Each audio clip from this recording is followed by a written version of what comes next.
اللہ تعالیٰ قوت والا اور غلبہ والا ہے، اور جس کو چاہیے غلبہ اور قوت دے سکتا ہے۔ یہ لوگ ایسے ہیں کہ اگر ہم ان کو دنیا میں حکومت دے دے تو یہ لوگ خود بھی نماز کی پابندی کرے اور زکوٰۃ دے، اور دوسروں کو بھی نیک کاموں کرنے کو کہے اور برے کاموں سے منع کرے۔ اب الٹا پیچھے کو ہسٹری کی طرف چلو کہ مسلمانوں کی ہسٹری میں کس طریقے سے وہ لوگ بادشاہت کی، کس طریقے سے دین اسلام کو بلند مرتبہ تک کر دیا۔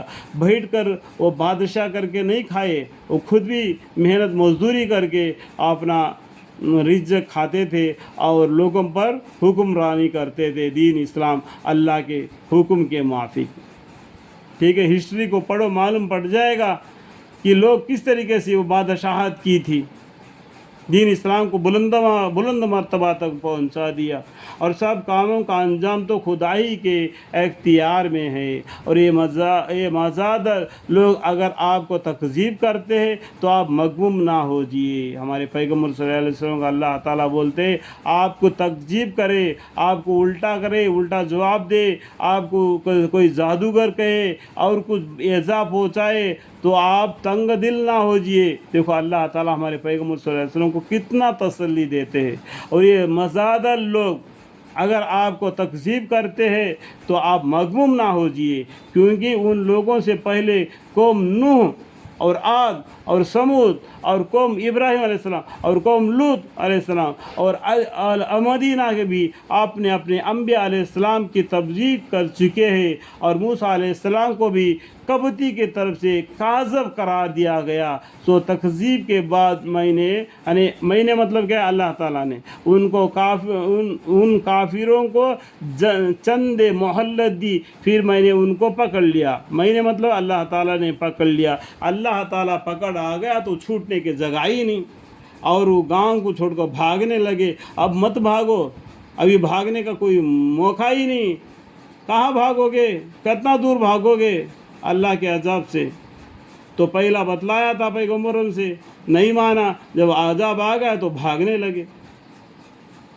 تو اس طریقے اللہ تعالیٰ ان کو آپ نے گرفت میں مہلت دی، پھر میں نے اللہ تعالیٰ ان کو پکڑ لیا۔ پہلا مہلت دے دیا، ایمان لائیں گے یا نہیں لائیں گے، نہیں لائے اور زیادہ کرنے لگے تو اللہ تعالیٰ ان کو پکڑ لیا۔ سو میرا عذاب یعنی میں اللہ تعالیٰ کا عذاب کیسا ہوا؟ غرض کتنی بستیاں ہیں جن کو ہم نے عذاب سے ہلاک کیا ہے۔ آپ دنیا میں چلو پھرو دیکھو کتنے بستیاں ہیں، ان کو اللہ تعالیٰ نے کس طریقے سے ہلاک کر دیا ہے، دوبارہ آباد نہیں ہو سکے، ہلاک کیا۔ جس کی یہ حالت تھی کہ وہ نافرمانی کرتی تھی، سو اب ان کی کیفیت یہ ہے کہ وہ اپنی چھتوں پر گر پڑی ہے۔ اللہم اغفر۔ اور اسی طرح ان بستیوں میں بہت سے بیگارہ کنویں جو پہلے آباد تھے، کنویں مطلب کیا ہے؟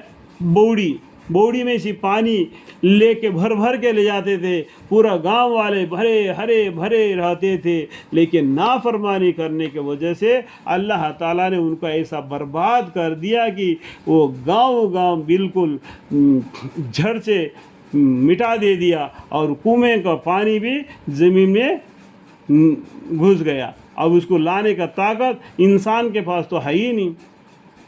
ٹھیک ہے، جو پہلے آباد تھے، اور بہت سے کلاچون کے محل بھی ان بستیوں کو ساتھ تباہ ہوئے۔ سو کیا یہ منکر لوگ ملک میں چلے پھرے نہیں، جسے ان کے دل ایسے ہو جائے کہ ان سے سمجھنے لگے، یا ان کے کان ایسے ہو جاوے کہ جسے سننے لگے؟ بات یہ ہے کہ نہ سمجھنے والوں کے کچھ آنکھیں اندھی نہیں ہوا جایا کرتے، بلکہ دل جو سینے میں ہے نا وہ اندھا ہو جاتے ہیں۔ سمجھ میں آیا؟ ان کو آنکھیں تو ضرور ہے، آنکھیں اندھے نہیں، لیکن ان کا جسم کے اندر جو دل ہوتا ہے نا وہ دل اندھا ہو گیا، اس سے وہ حق بات کو سنتے نہیں، سمجھتے نہیں۔ یعنی سمن بکمن امن فہم لا یؤمنون، یہ اندھے ہیں، گنگے ہیں، بہرے، ذرا سمجھ نہیں رکھتے، کیونکہ ان کا سینہ ہی دین اسلام سے پھر گیا، تو وہ کہاں سنیں گے؟ آنکھیں اندھے نہیں ہو جایا کرتے، بلکہ دل جو سینے میں ہے وہ اندھا ہو جایا کرتے ہیں۔ اللہم اغفر لی۔